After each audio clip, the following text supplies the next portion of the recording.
What is up? We're looking at a 40 unit, $12 million property in downtown Columbus today. It has been listed over 100 days, which is not uncommon for properties of this size and expense. But the most interesting thing I saw is that there's an assumable loan of 3.96% on the property.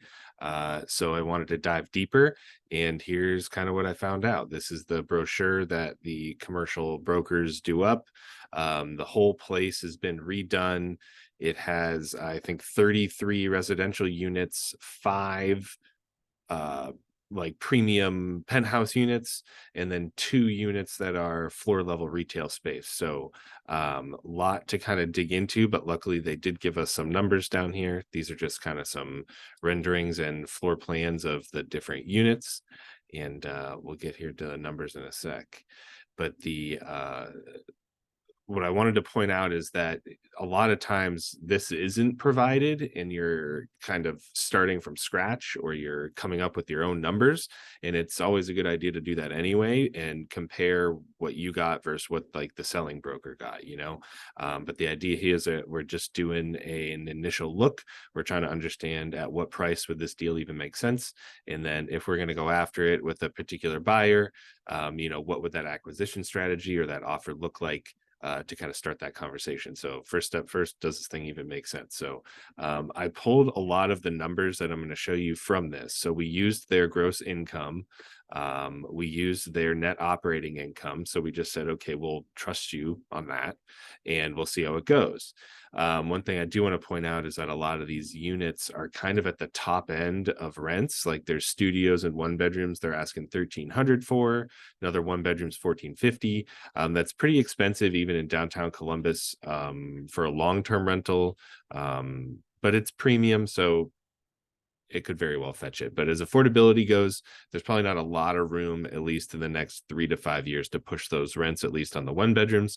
The two bedrooms are a little different, but again, here, they're nearing $1,000 a bedroom in rents, which is just a little expensive for the city. But downtown is a different, a different animal. So it kind of comes with the luxury territory. But something just, we are accounting for kind of high rents here. We're not being super conservative right off the bat. We're just using their numbers.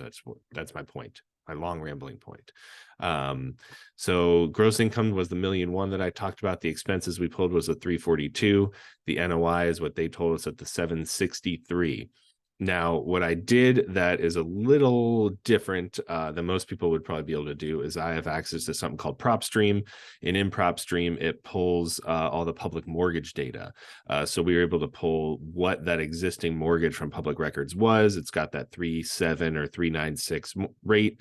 We know it's 120-month or 10-year term on that commercial mortgage.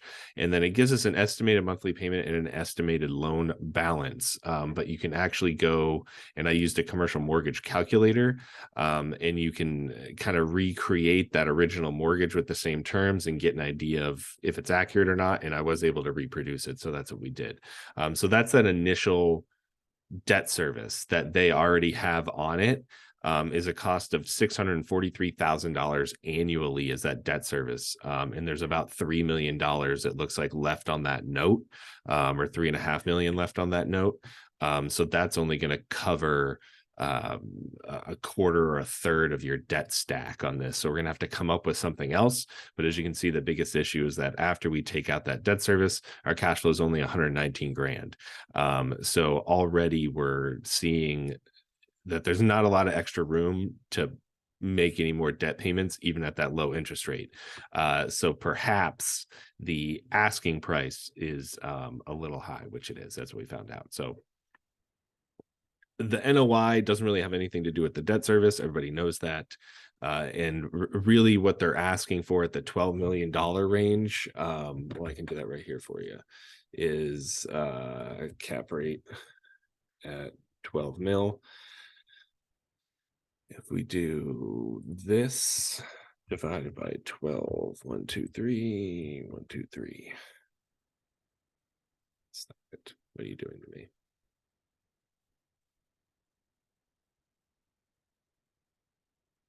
The 6. So they want a 6 cap is what they're asking for, which kind of makes sense, or did make sense in the last couple of years. But in this current market, I don't know too many multifamily investors who are going to pay 6% cap rate when the property can't even really service its own debt at the current rates.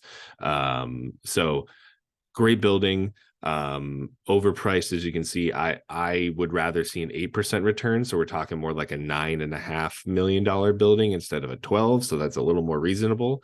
But even then, we're going to have to find a way to probably close this gap on the debt, either through additional down payments with the buyer, or potential for maybe some seller financing here, some terms that would allow us to literally fill this gap in with our debt stack. So that's next steps to kind of figure out. But initially we found out it is overpriced. It is a gorgeous building. It's in a great location, but they're already taking into account pretty substantial rents in their numbers and in their pro forma. And there's not a lot of margin there to increase rents in the short term. And the debt service is going to be a problem on this. So we like the building. The deal needs some work for sure. Let me know if you have any questions, or hey, maybe you like this building and you want to learn some more about it. Let me know. Happy to run through the numbers, and I'll see you guys in the next one. Or I need a catchier tagline to sign off with at some point.